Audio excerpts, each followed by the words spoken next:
bourgeoisie produces, above all, art zone. Gravediggers.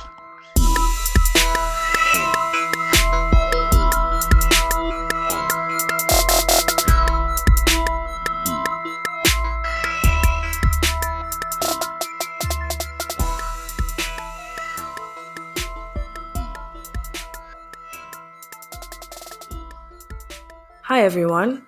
Hey folks, it's another Das Criminal episode and it's Amr in Toronto. And Aaron in Seoul. And we have another piece of the Arab Spring jigsaw for you today. And it is a very personal piece for me at least, because today we're covering Bahrain. And Amr is Bahraini, if you guys didn't already know that. Yeah, and not only that, but I was in grade 11 when the revolution happened. And to say the least, we did miss half of the year, basically an entire semester, because the country went into martial law. But we'll get into that during the episode. Right, and that is definitely an age where you are forming a political consciousness. Oh yeah, that definitely had a large effect on me in shifting me from being an insufferable contrarian to the path towards what I am now, which is a Marxist-Leninist. As a side note, I am working absolutely horrendous hours right now, so we are recording outside our usual time. It's actually night my time and morning Amr's time. Usually it's switched. So on the bright side, you might not hear the traffic that's usually there, but on the downside, I'm just going to have to try my best to edit and post on time because I'm just working all of the time. Yeah, so I believe that our listeners will understand. They've been great. We appreciate you guys for that. Before we get into it, this episode does have scenes of violence, torture, murder, etc., etc. So if you are concerned about that, I would advise skipping it. But otherwise, we should get into it, shouldn't we? Definitely. Bahrain is a land of contrast, as someone like Thomas Friedman would say. But it is. Arab and Persian, Sunni and Shi'a, indigenous and migrant, rich and poor.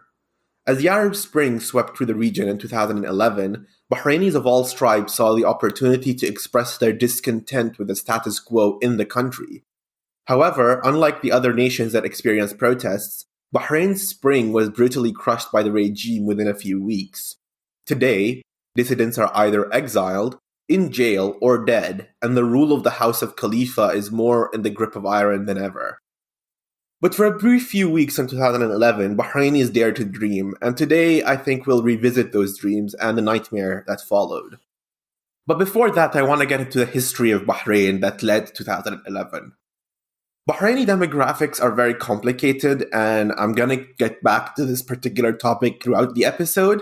But today, Bahraini demographics could be roughly divided into indigenous Shi'a, which are known colloquially as the Bahrainis, tribal Sunni Arabs, Persian Shia, and the Persian Shia are called Ajam, and the Persian Sunnis, which are called Huala or Khudmanis. In addition to these four groups, you have migrant workers from South and East Asia that work as laborers. You have expats from the West, usually in the PMC class. And you have Sunni expats from Yemen, Jordan, Palestine, Syria, and Pakistan. They're different from the migrant workers insofar as they are deliberately Sunni and they work in sensitive areas like the police and the military. At the risk of sounding pedantic here, the region we call the Middle East and North Africa is very diverse, and even Arab is more of a pan-ethnicity and broad linguistic group than a singular cultural background. Yes, there is cultural overlap, especially in things like books, music, and television series, but this isn't unique to the so-called Arab world. I consume English language media from the UK, for instance, and in a way that, shares some sort of cultural connection, as much as I hate to admit that as an Irish person. But it doesn't mean that British and Irish culture are the same. If you haven't yet listened to Amr's Radio War Nerd series, let this be yet another plug as he goes way deeper into how pre-Islamic Arabian culture eventually transformed and spread through conquest to other places, of course changing and diffusing along the way. Thanks for the plug, Aaron. I appreciate it. Anytime. So, to begin with the history, in 1783, a man by the name of Ahmed bin Muhammad al-Khalifa conquers Bahrain from the local ruler. So, Bahrain at this point was ruled by a Sheikh Nasr al-Madkur, who nominally was a client of the Safavid Persians, but de facto was an autonomous ruler with significant power, given that the Safavid Persia was pretty weak at this time. Meanwhile, the Al Khalifa clan was part of the Bani Utbah tribe, which was located in Al Zubara in modern-day Qatar. At this point, there's a conflict between Nasser, who ruled both Bahrain and Bushehr in Iran, modern-day Iran, and the Bani Utbah. And the conflict led to several battles, and the conclusion of which the Bani Utbah clan, or the Bani Utbah tribe, launched a massive invasion of Bahrain led by Ahmed, who is nicknamed now Al-Fatih, which is the Arabic for the conqueror. And they defeated Nasr and took Bahrain. Ahmed divided his time between Zubara and Bahrain, and Bahrain was ruled as a conquered land. Like, it was ruled as a feudal estate, and Ahmed levied particularly harsh taxes on the local Shiite population, seeing it as pretty much a cash cow for his clan and the tribe at large. In 1820, the Al Khalifa rulers signed a treaty with Britain, who at this point is, sticking its nose up and down the Gulf. And the treaty recognizes the Al Khalifa as rulers of the island. And in exchange, the Al Khalifas give Britain control of the island's ports and all of the island's foreign policy. So Bahrain as an entity will not be allowed to enter into foreign policy agreements or diplomatic arrangements with any other country without Britain's consent. This treaty is then reaffirmed in 1867, making Bahrain an official protectorate of Britain. At this point in time, mass quantities of oil hadn't yet been discovered in the Gulf, and Britain hadn't even converted the Royal Navy from coal to oil-burning ships.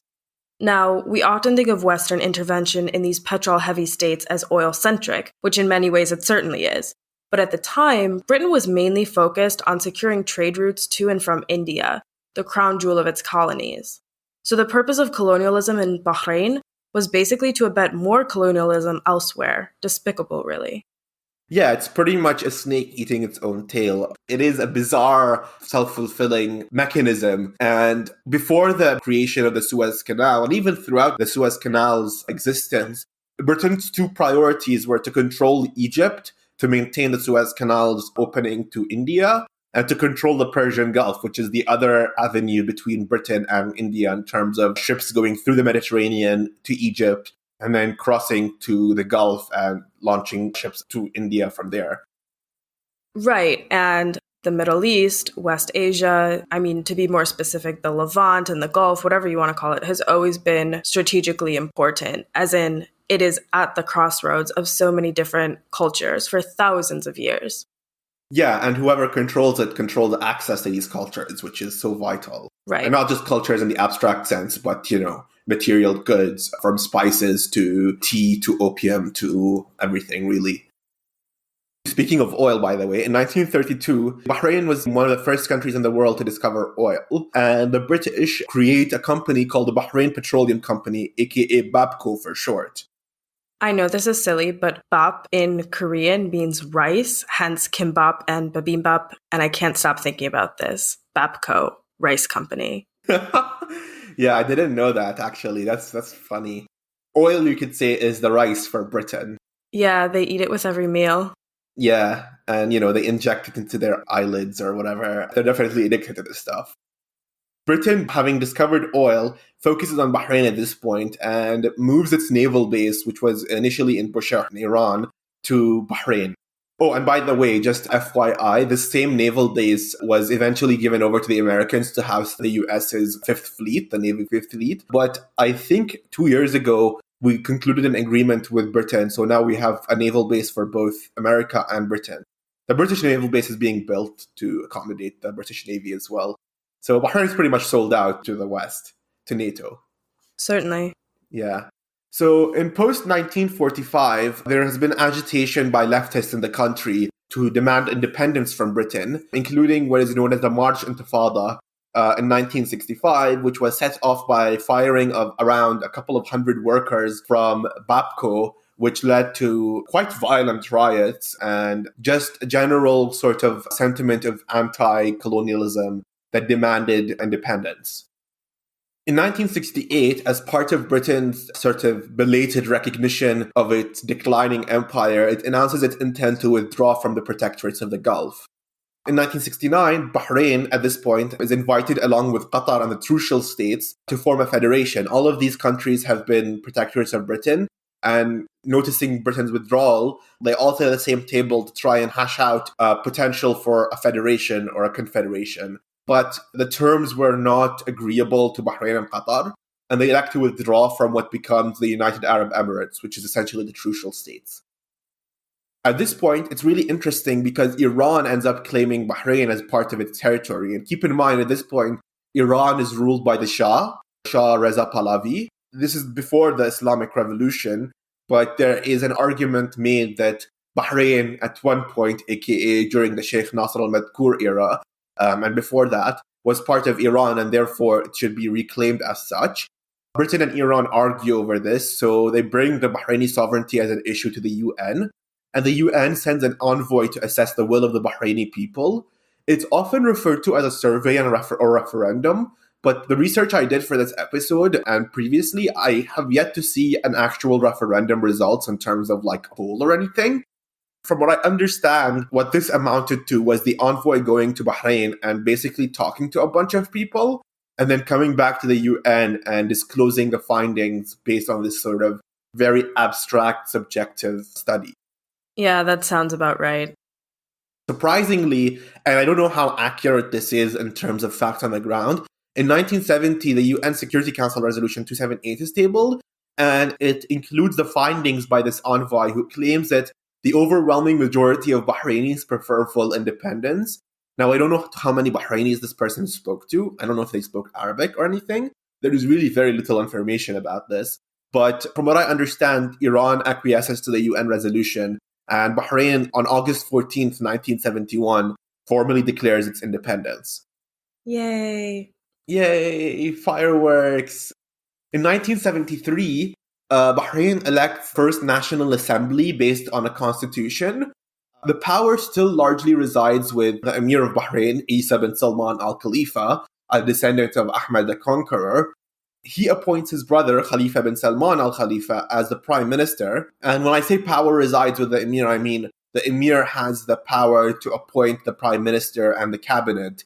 And the assembly's legislative power was largely nominal. At this point, the Emir also introduces a bill to the assembly to ratify, which is known as the State Security Law. And this law was meant to basically empower the Emir's security apparatus without, any limitations. It included provisions that anyone accused of threatening the security of the state can be detained without trial for a period of up to 3 years that can be renewed, and that people who are accused of threatening the security of the state are to face particular state security courts whose judgments are unappealable. You're not allowed to appeal them. Because the assembly refuses to ratify this law, being largely in opposition to it, on August 24th, 1975, Emir Isa abolishes the assembly. So, Bahrain's National Assembly was incredibly short-lived, and precisely as the leftists of the 60s had assumed, the country pretty much immediately became a monarchical dictatorship. Yeah, this is why I think fighting for independence without also understanding the role of the national bourgeoisie, the role of the local clients of foreign powers is somewhat redundant. And that's not to say that Bahrainis didn't understand that. They did, and they were largely powerless to stop it. If you read Fanon's Wretched of the Earth, it's a perfect case study of a country transitioning from colonialism to ruled by a small group of clients of the former colonial power. Right. And to put it into perspective, the Bahraini royal family is big. It's not like a nuclear family. It's sort of this oligarchy, but there is like a king and princes. Yeah, it is by all definitions a tribe or a clan, Yes, there is an emir and there are princes and there is a crown prince.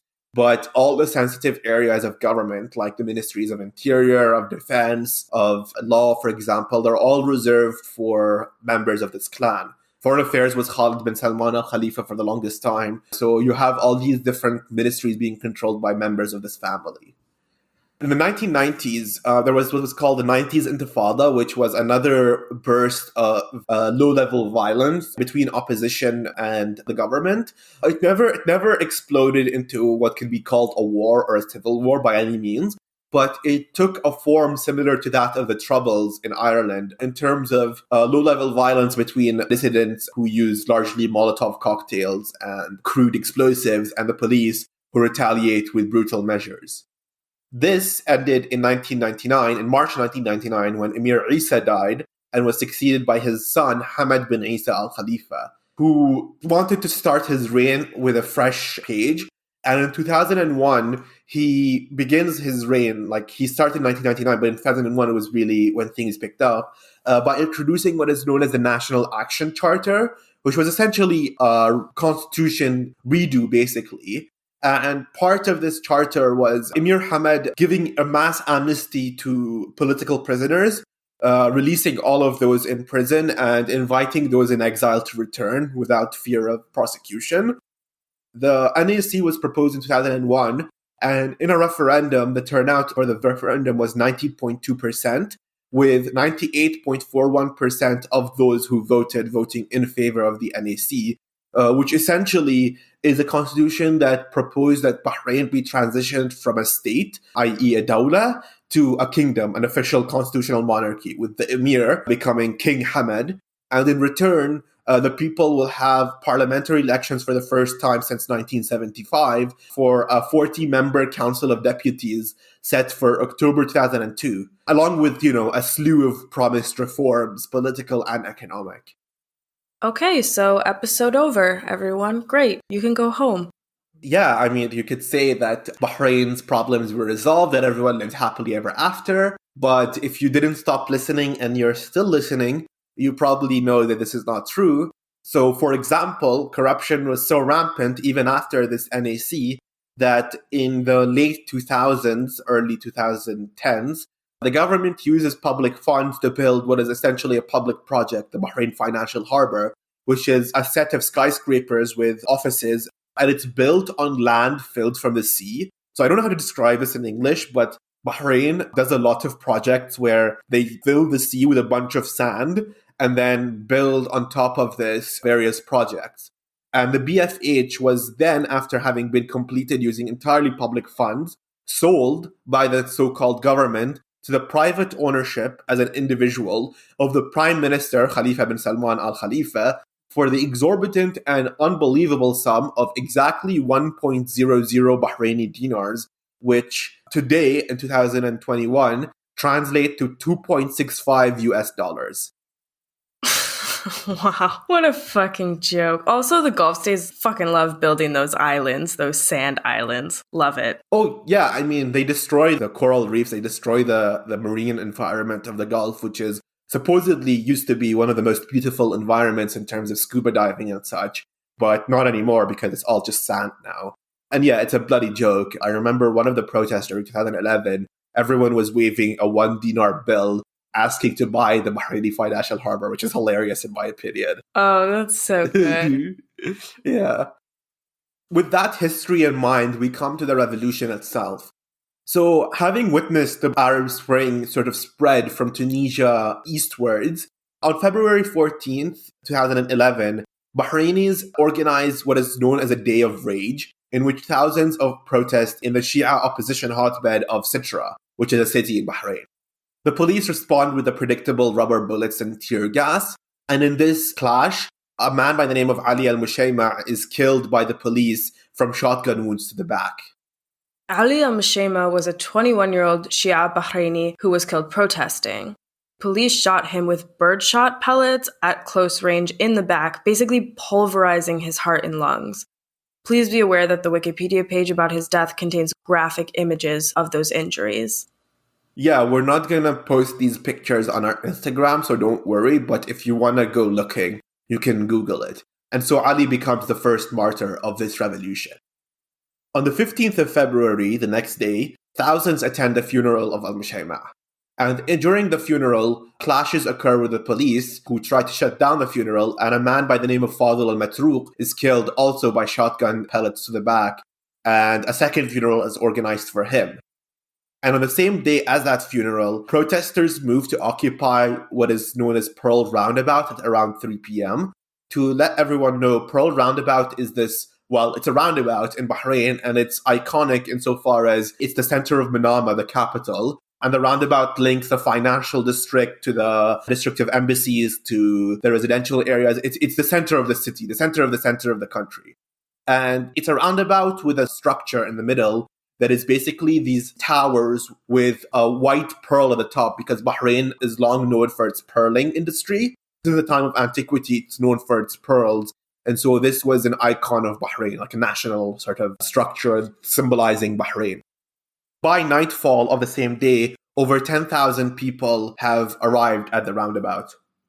So to bring it way, way back to our episodes on the Iranian Revolution, in 1979, there was a cycle of police killing protesters, then people organizing mass funerals/protests, then police killing protesters at those events, and the cycle continued, of course, until it became eventually untenable for the regime. The House of Khalifa feared this exact same thing would happen in Bahrain. Oh yeah, they were very cognizant of the power of funerals in gathering people in a public setting. For our listeners who aren't aware exactly, funerals hold a very, very salient position in Muslim cultures in general, and Shia culture in particular. So this culture of martyrdom and of observing the funeral of those fallen is very politically, it's fuel, it's political fuel for people to rally around a cause. I think you see it also with Palestine and Palestinian martyrs as well. It's a way to gather people in public and express political sentiments around the fallen body, or the body of the fallen, the heroes of what are seen as a revolution. Right, it's galvanizing. Yes, that's the word I was looking for, galvanizing. That's a good word. During this time, on the same day, 15th of February, the General Federation of the Bahraini Trade Unions announces mass strikes, and Al-Wifaq, the main political opposition party, announces its suspension of participation in parliament, and members walk out to express solidarity with the protest. 2 days later, on February 17th, 2011, we have what is known as Bloody Thursday. Over 1,000 police officers are sent to clear the roundabout at around 3 a.m. They attack during the early hours of morning, because they're cowards and they want to attack when there is a minimal amount of people and they're all sleeping. Also, the occupying force in Palestine does this as well. The Israeli soldiers, they target people's houses for kidnappings, basically, in the middle of the night, because when people are asleep, literally it's when you are most vulnerable. Like being roused out of sleep and pulled from your bed or pulled from your tent, it's really hard to defend yourself because you're just waking up. You're like, what the hell is going on? Yeah, your brain is still not fully awake. You still don't have your full cognitive powers. So yeah, it is very, very cowardly, I think. You can argue it's very strategic for the occupying powers to do that, but it is also entirely sleazy. And so these 1,000 police officers are sent, and they cleared the roundabout around 3 a.m., where around 1,500 protesters were spending the night in tents at Pearl Roundabout. And at this point, one protester is shot at point-blank range in the head and killed, and several protesters are injured. And at this point, the police claim they found dozens of swords, knives, and Molotov cocktails, which they broadcast and display. Swords? People brought swords to... I mean, to be fair, you have to admit the police were at least smart in that they know that nobody would believe that they had guns, because it's very hard to acquire guns in Bahrain, it being an island and all. So I guess they decided swords was the next best thing. Ah, man, get your sword. We're going down to the Pearl Roundabout. Yeah, they had it in full display in the state broadcasting channel. You know how police do these things like drug raids, where they put all the drugs and all the money for the TV videos and the pictures and so on? The same thing, but with swords and knives and all that stuff. And one of the other things they claim they found was Hezbollah flags, which I find hilarious. Okay, I actually want to break down this accusation. So clearly, police are trying to claim that protesters were allied with the Lebanese, mostly Shia militia, and also a political party, Hezbollah, which, if you're not familiar with sort of Middle East, North Africa dog whistles, is a paraphrastic way of saying that they were aligned with or backed by Iran. I can only imagine that the Bahraini government wouldn't just immediately claim these protesters were Iranian-backed instigators, and instead chose to make claims about Hezbollah flags because Hezbollah doesn't have nearly the power and influence in a place like the Gulf as Iran. Now, to be clear, I am not saying there is any merit to these claims. These protests included a large scope of Bahrainis who were fed up with decades of abuse by the government. I'm just pointing out how police tried to imply that the protests were sort of a result of quote-unquote big Shia, and I'm definitely putting that in scare quotes, by claiming some sort of Hezbollah conspiracy.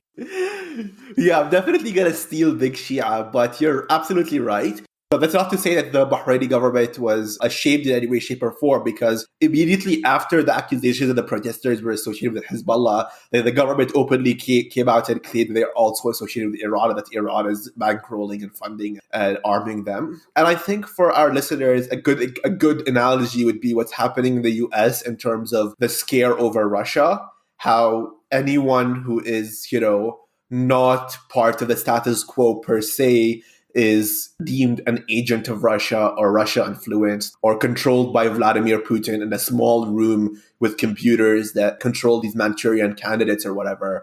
The same sort of paranoia exists in the Gulf among Sunni population. And I say this as someone who comes from a Sunni family, a very conservative Sunni family at that a lot of Sunnis believe that, all the Shia are not just fifth columns of Iran, but are collectively controlled by Iran, like some sort of hive mind or what have you. Also, frankly, Hezbollah is very localized to the Levant. I mean, mostly Lebanon, in particular South Lebanon. You do have some Hezbollah militias giving help to Syria, for instance, in the fight against the Islamic State. Yeah, I mean, to be fair, Sayyid Hassan Nasrallah did come out on TV and announced a sort of support for the Bahraini protests, nominal and sentimental support, but there was definitely no material support whatsoever. Right. Hezbollah is not the puppeteer. Yeah. I mean, if you look at a map, basic geographic knowledge, you'll notice that Lebanon and Bahrain are separated by 8 different countries. And Bahrain itself is an island, which means that getting things into and out of Bahrain is a logistical nightmare for anyone who is not aligned with the government. So in terms of smuggling, because you either do it by sea, which is heavily patrolled by the US, Bahrain, and Saudi Arabian coast guards, and B, the only connection to land we have is a bridge to Saudi Arabia, and that's hardly, a country that is friendly to Hezbollah, so there's no logistical way of smuggling things materially into Bahrain. So thousands of protesters congregate in the main Salmaniya Medical Center, where the injured protesters during this bloody Thursday are taken. And at the same time, the Al-Wafaq party announces its mass resignations from the assembly as a sign of protest against this government, this regime. On the 19th of February 2011, the government orders police to stand down. Protesters then return to Pearl Roundabout. Meanwhile, Crown Prince Salman bin Hamad Al Khalifa urges dialogue between the oppositions and the government. Dialogue, huh? Yeah, I mean, it's interesting because it appeared during the time, and I can't say whether this is still true or not, but it did appear during a time that there was a rift within the royal family, which, as you carefully pointed out, is not a nuclear family. It's a very large extended family with various sub-factions, if you will, that may have different interests. And it appeared at the time that there was a rift occurring within the clan between those who would be called reformers, coalescing around the crown prince, who saw the writing on the wall and wanted to reform the system, and those who would be called hardliners, who coalesced around the prime minister, who is the crown prince's great uncle and the king's uncle, Khalifa bin Salman al Khalifa, who I believe once said that the Shia population of Bahrain are like Persian carpets. The more you step on them, the better they get. Yeah. Oh my. So you could tell the different sentiments there very easily. Oh no. Oh my. Yeah. On that note, on February 21st, 2011, Bahraini State TV, the Bahrain TV channel, shows footage of a rally in the Fatih Mosque. And keep in mind that Fatih Mosque is named after Ahmad al-Fatih, the Khalifa conqueror, who took Bahrain as a conquered feudal estate for his family.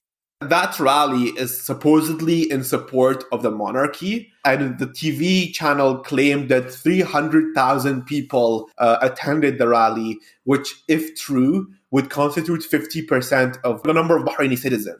The reality, however, is that most of the people there were expats and migrant workers who were forced by their bosses to go there. And this is documented, by the way. The Bahraini Grand Prix, the Formula One Grand Prix, was planned for the 13th of March that year. It is an annual event. But in 2011, on the 21st of February, it's announced that it's postponed indefinitely for this year. On the 26th of February, King Hamad issues an address on TV where he fires some ministers and promises 25% debt forgiveness on all mortgages taken by Bahraini citizens, but it's too little too late. Yeah, as seen in Tunisia and Egypt, shaking up the cabinet at a breaking point is just not going to cut it. Yeah, I mean, if he did this during the first days of the protest, it might have worked. I don't know if it would have, but it might have worked. But after Bloody Thursday, emotions among the protesters hardened very quickly. And again, like you said, you saw that in Tunisia and Egypt. You can't unleash your police forces and kill a bunch of people and, brutalize hundreds more and then come out and promise dialogue and reform. At this point, people have seen enough violence that any capacity for compromise or negotiation is vaporized. Right, the stakes are higher and there's no reason to compromise. Yeah, it becomes an untenable situation. On the 4th of March 2011, opposition political parties present the government with demands, including abolishing the 2001 National Action Charter and establishing a new constituent assembly that is made up of Bahraini citizens to draft a new constitution. On the 8th of March 2011, the parties Haq, Wafa, and the BFM, the Bahraini Freedom Movement, form a coalition known as the Republican Coalition, which has the very extreme demand of ending the monarchy. Keep in mind at this point, very few protesters openly vocalized a demand to the end of the monarchy as such, like openly Republican demands. Almost everyone demanded reform in some way, shape, or form, but within the parameters or the framework of a constitutional monarchy, just giving the Legislative Assembly more power. However, Haq, Wafa, and the BFM came out with this Republican coalition openly demanding an end of a monarchy and establishing a republic. And this is when things, go from normal to haywire. On the 9th of March 2011, protests erupt in front of the immigration offices in the capital, Manama. And I want to clarify here, these protests were against Bahrain's naturalization policies, which at this point, the Bahraini government has been naturalizing Sunnis, and exclusively Sunnis, from Syria, Palestine, Jordan, Yemen, and Pakistan to serve in the military and the police and to tilt the demographics in the Sunni camp's favor.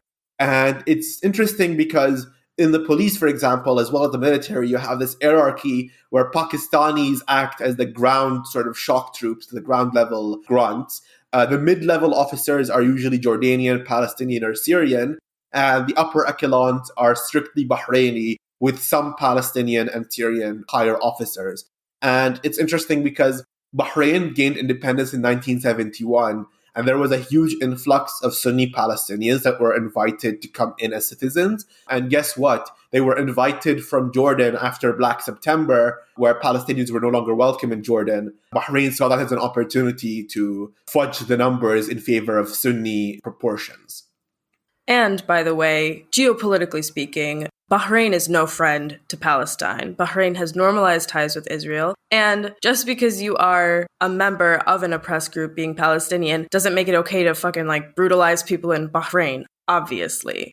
Yeah, I agree. I mean, it is important to note that protesters shouted Sunni Shi'a unity slogans to clarify a sort of unity with local Sunnis. And I also want to clarify that it is in the interest of the Bahraini royal family that Israel continue to brutalize Palestinians, because the more brutal Israel is, the more Palestinians may choose to flee Palestine. And therefore, there's a larger pool of Sunni Palestinians to naturalize in Bahrain to act as a sort of mercenaries, for a lack of a better word. Right. And continuing this discussion, I think it's important to note that people weren't protesting immigration in the sense of demanding that Bahrain close its borders. They were specifically opposing how an oppressive government uses immigration to bolster its own demographic group while systematically persecuting others. You see something similar in British Mandatory Palestine, People were protesting increased Jewish immigration to Palestine, yes, but this is in the context of land being appropriated, Jewish-only workers' unions being formed, and Palestinians rightfully fearing that these immigrants would forcefully establish a state in Palestine, which necessarily excluded non-Jewish Palestinians.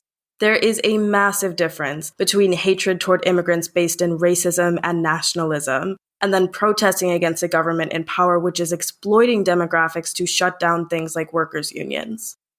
Yeah, I absolutely agree. That is very well put. And I think that's the perfect summary of the position of Bahrainis in terms of resisting immigration as a deliberate weapon by the government to establish a mercenary class. I think that the comparison with British Mandatory Palestine is very apt, especially in terms of using immigration to create sort of enclaves where an indigenous population is excluded in favor of a particular immigrant demographic. Right, and we talk about this generally a lot, but like Irish Americans, for instance, were never ever as oppressed as Black people, Indigenous people, and people of color. Like, that is an absolutely ridiculous claim that people try to make, but definitely did assimilate to American culture by becoming police officers. And like, a scab is a scab is a scab. It doesn't matter where you come from. Yeah, absolutely. I completely agree. Yeah, so on the 13th of March 2011, police surround Pearl Roundabout and they move on other protest sites elsewhere in the country, and things are escalating now. The protesters are, by the majority, demanding an end to the monarchy and the establishment of a republic, and very vocally so. In return, the police have laid siege to Pearl Roundabout. And on the 14th of March, exactly a month after the start of the revolution, Bahrain requests and is given military aid from what is known as the Gulf Cooperation Council, which is a body of the Gulf governments, Kuwait, Saudi Arabia, Qatar, Bahrain, the UAE, and Oman, so 6. And they have a military wing, a sort of, cooperative military wing known as the Peninsula Shield. And Bahrain requests that the Peninsula Shield be deployed to quell these protests. The Peninsula Shield is activated, but the number of troops that are sent are 4,000 troops from Saudi troops, crossing the border into Bahrain via the single land bridge in armored personnel carriers and light military vehicles, followed by 500 troops from the UAE. And those were the only troops that the Gulf supplied. The rest of the Gulf countries did not, except for Kuwait, which sent logistical supplies, not troops. Still, however, this is an important distinction between Bahrain and the two countries we've already analyzed, Tunisia and Egypt. Certainly, other states meddled in these countries' affairs, as we saw in the Gulf states' friendliness toward eventual Egyptian coup enactor and dictator Abdel Fattah al-Sisi. But Bahrain is the first country where they send in the troops. Wherever you live, imagine if a neighboring country sent in troops to quell an opposition protest in your city. Personally, I think terms like sovereignty should pretty much exclusively be applied to indigenous peoples and not to like sovereign citizens movements or whatever the fuck they are. But we should view this as two extremely reactionary governments, the KSA and the UAE, marching on an indigenous grassroots protest movement in Bahrain. Yeah, and to keep in mind, the KSA and the UAE have always been some of the most reactionary in the Gulf, even by Gulf standards. They formed a bloc along with Bahrain that is very, very virulently anti-Iran in a way that other Gulf countries are not. The Gulf Arab governments, you could say that generally they're very wary of Iran, but countries like Qatar, for example, have recently developed quite friendly relations with Tehran, whereas countries like Oman and Kuwait, they've always seen themselves as sort of Switzerland of the region, in which they tend to maintain friendly relations with all parties.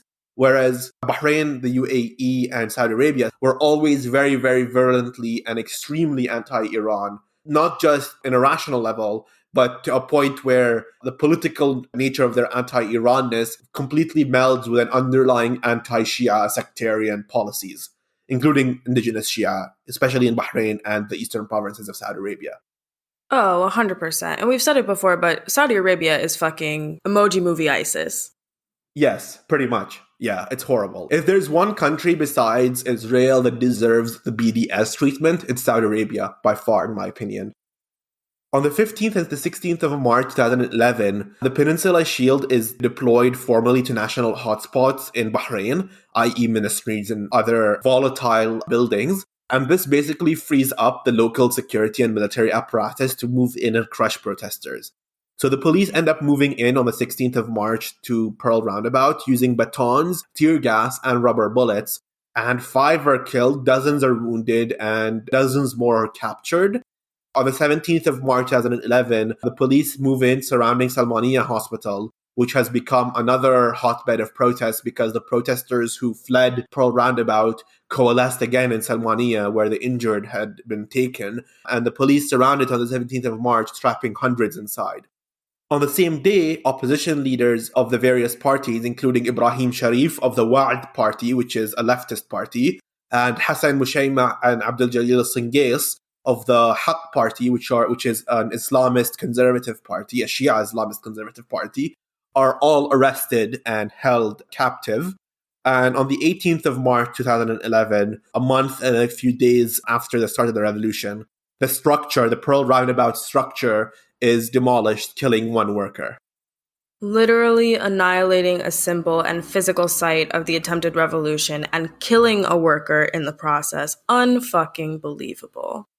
Yeah, you can't write that in a script. It is interesting that the Bahrain government at least recognizes the power of icons and iconoclasm, and so wanted to destroy any and all symbols of the government.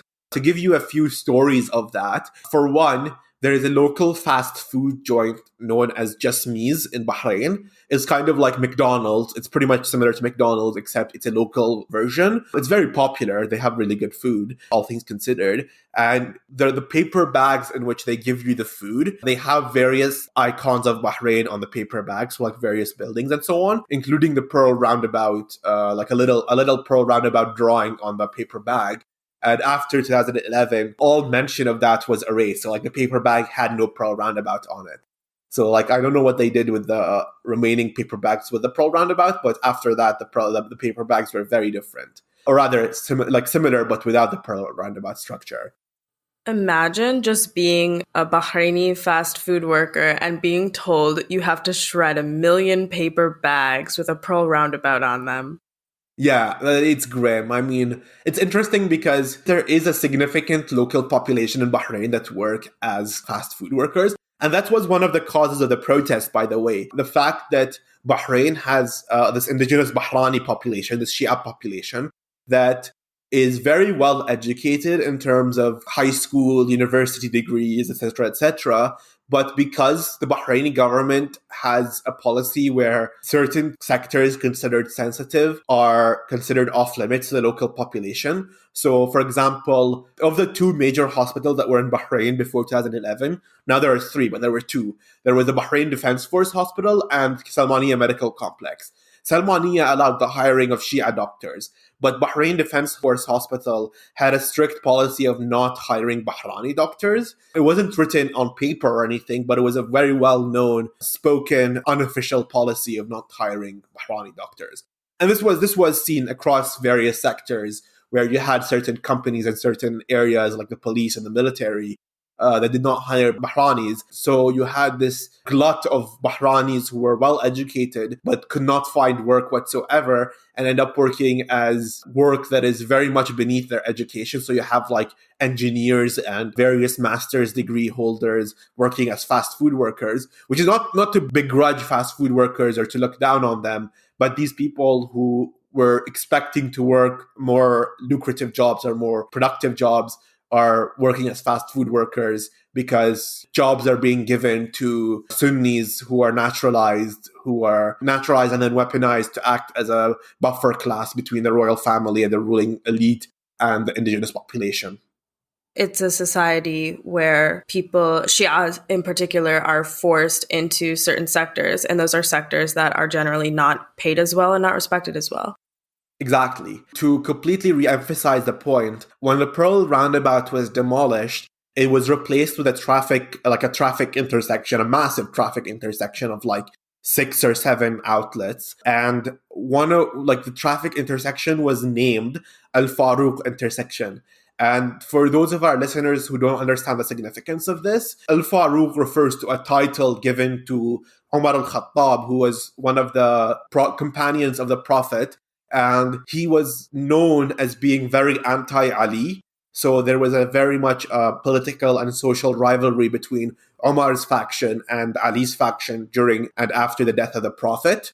And to name the intersection Al-Khattab intersection is to basically spit in the face of the local Shia population by naming this icon of the revolution after a man who was historically known for violence against Ali's faction, who is venerated in Shia Islam.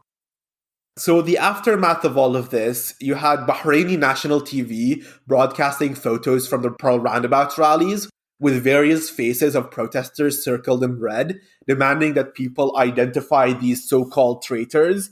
And I put traitors in, scare quotes. You had Facebook groups created where loyalists create these groups and they post pictures of these rallies demanding that protesters be identified, and people in the comments try and identify them.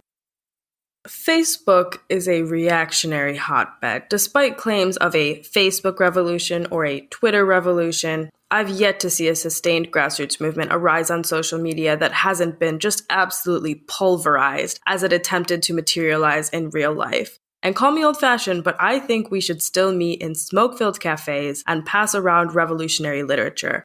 God bless the podcast, but it's not a substitute for community organizing.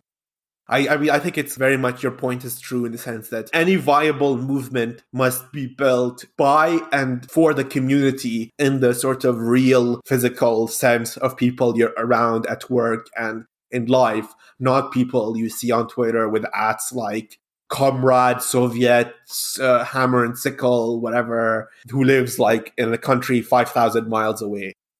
This isn't to say, by the way, that Twitter can't be used as a tool, as a resource, just like this podcast could be used as a tool. That is what we're using it for. It's just not a substitute for grassroots, on-the-ground solidarity movements. Yeah, exactly. No, I'm not going to diss it completely, but yeah, I think these are tools in a much larger toolkit with the very explicit means of organizing in person. These are good tools to inform yourself and to maybe form connections with people that you could learn from and communicate strategies with. But the goal should always be to build a coalition, to build popular support with people in your workplace and people in your life and people in your neighborhoods and so on and so forth. Right. And to be honest, how often do some of these people volunteer? How often do they work with marginalized people? I'll use my dad as an example. My dad is not on Twitter, but this man, he walks the walk. Any volunteering thing, he is at it. Yeah, oh, absolutely. I mean, first of all, I've heard a lot about your dad. I completely respect and admire him. And yeah, you're right. I mean, these people, I think they feel attacked because they don't do anything but post. And so they feel attacked and judged. And so they would call you ableist as a deflection mechanism to not be pointed out that they're not doing anything productive at all. Well, there's a point, I think, to do what you can. Obviously, if it's not physically possible for you to do something, we shouldn't burn you at the stake for that. That's ridiculous. But at the same time, don't make all these excuses. Yeah, exactly. I mean, yeah, if there is viable reason that you can't physically do these things, then fair enough. But also keep in mind that posting is not activism. It's not political movement as such. During this, the aftermath, you had pro-government rallies pop up in loyalist strongholds like Rafah. They eventually devolved into lynch mobs, or at least pseudo-lynch mobs, where the rallies would involve scaffolding and rope and mock execution of mannequins and dummies, with the face having a picture of various opposition figures stapled on it. No one officially was captured and killed by these lynch mobs, but, the intention was there and the sentiments were there. These people are the same people who would join up as paramilitaries with the loyalist government, if you will. Yeah, oh God, if someone killed an Aaron puppet, I'd never leave my apartment. Oh, absolutely. Yeah, same with me. If someone, I'd carry a Glock everywhere I go. Opposition figures were tried in military courts. They were sentenced to years in prison for things like sedition and treason. Some fled and are now functionally exiled because they found asylum in countries like Denmark and the UK. But, they can't go back because they'll face prosecution if they touch Bahraini soil. On the 29th of June 2011, the king establishes the Bahrain Independent Commission investigation, the BC Commission, led by Sharif Basyouni, who is this man who had previously been hired by the UN to do reports on Bosnia and Libya on war crimes in both. And he was hired by the king, presumably to investigate claims of torture and abuse by the police and exactly to establish a narrative of the protests and the revolution and to determine exactly what happened where and create a framework for dialogue and a path forward. The conclusion of the report was very predictable. Torture was widespread. There was a culture of impunity in the security apparatus. I'm not going to go into the details of the report. You can Google it. There's an English version that's like 200 pages long. I have read it. If you want, you can read it as well. It is very graphic. I should warn you, it does describe very graphic scenes of torture because the commission does interview various prisoners. The king promises reforms after all of this, but does fuck all, basically. I mean, all he got from the rest of the world was basically a strongly worded letter asking him to stop torturing people. I'm growing more and more weary of terms like accountability anyway, but yeah, what was going to happen? Yeah, I mean, after the Obama administration suspended arms sales to Bahrain for like a few months, maybe a couple of years at most, but then the arms sales resumed, so it wasn't really a big deal. The same suspension of arms sales excluded certain categories that were deemed vital for the national security of Bahrain. So even that suspension wasn't broad. Also, it's just a very American and reactionary attitude anyway to assume you need new weapons every year. If you have weapons, you have weapons. Yeah, I mean, it's a racket anyway. It's like the US government gives aid to countries so that the countries can buy weapons from US manufacturers. Basically, it's a pipeline for US public money to go back to US private weapons contractors and weapons companies. And in the meantime, create a relationship where Gulf countries and other dictatorships buy weapons not as a means to actually fight a war with any competent military, but as a way to bribe the US through bribing its private military contractors to act as a sort of muscle for these countries. That, we buy weapons from you so that you could show up and fight when we want you to, like Saudi Arabia and Yemen, for example. 100%. Yeah, the report did find retaliatory attacks by anti-government people and protesters on South Asian migrant workers who were, accused of being members of the military, possible members. And 4 migrant workers were killed and another 4 were wounded. And I completely go against this attack. I do not condone it whatsoever. But I do understand the sentiment around skepticism and a sort of wariness by the indigenous population towards what they see as a migrant population that either A, is taking their jobs, or B, is acting openly as a mercenary class for the regime. So it is very, very heartbreaking to hear about, though. Right, it's not okay, and that vitriol should be aimed at the monarchy who is using immigration as a tactic to divide people. Yeah, completely directionless rage, which is understandable given the environment. And also keep in mind that the Bahraini opposition does allege that the Bahraini secret police have infiltrated some opposition blocs, some like more violent groups, and acted as sort of a false flag to gin up support against the opposition. So whether the migrant workers killed were actually killed by protesters or by infiltrators by the security apparatus, I can't tell. But considering what happens in other countries and how other intelligence agencies act, I wouldn't be surprised either. No, or if maybe these people were killed by opposition protesters, but the regime had evidence beforehand that this was a risk and did absolutely nothing. Oh yeah, I wouldn't be surprised about that either.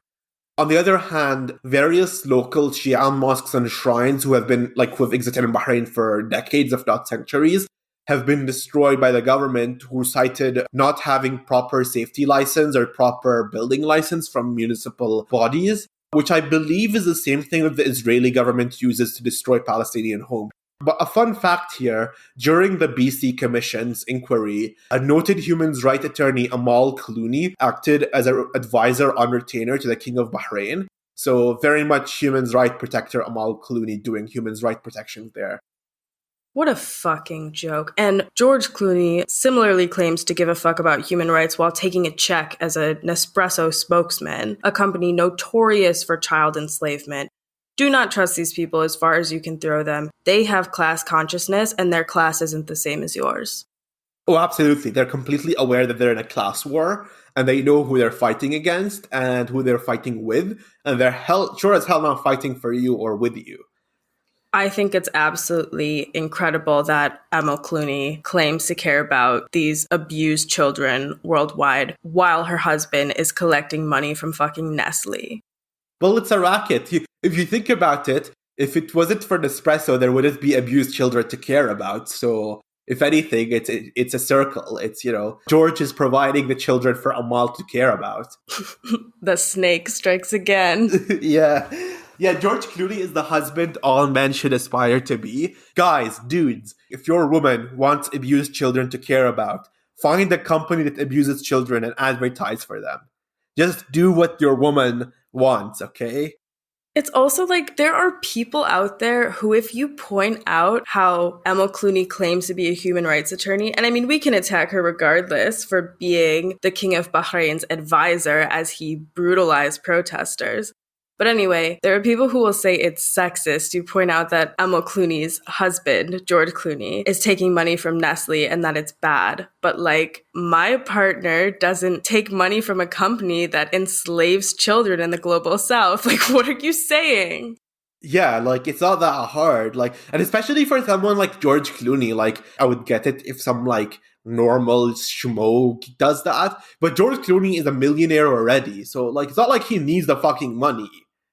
Yeah, we should definitely attack people for their associations to someone who takes a big payout to put a pretty face on child slave labor. Oh my goodness, does this even have to be said? Yeah, it's not a fucking controversial position at all, I think. But yeah, to conclude, the Prime Minister Khalifa bin Salman Al Khalifa, the uncle of the king and grand uncle of the Crown Prince, died on the 11th of November 2020, last year, in the Mayo Clinic, one of those famous clinics in the US that, like, billionaires go to because, it costs that much to get the care of, but apparently have the best care in the world.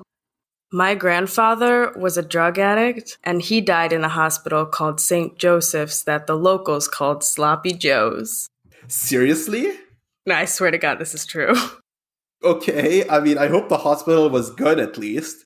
He slipped in the shower and hit his head. I don't think there's anything they could have done, but still, the fact that there was a local hospital for poor people basically called Sloppy Joe's is not good.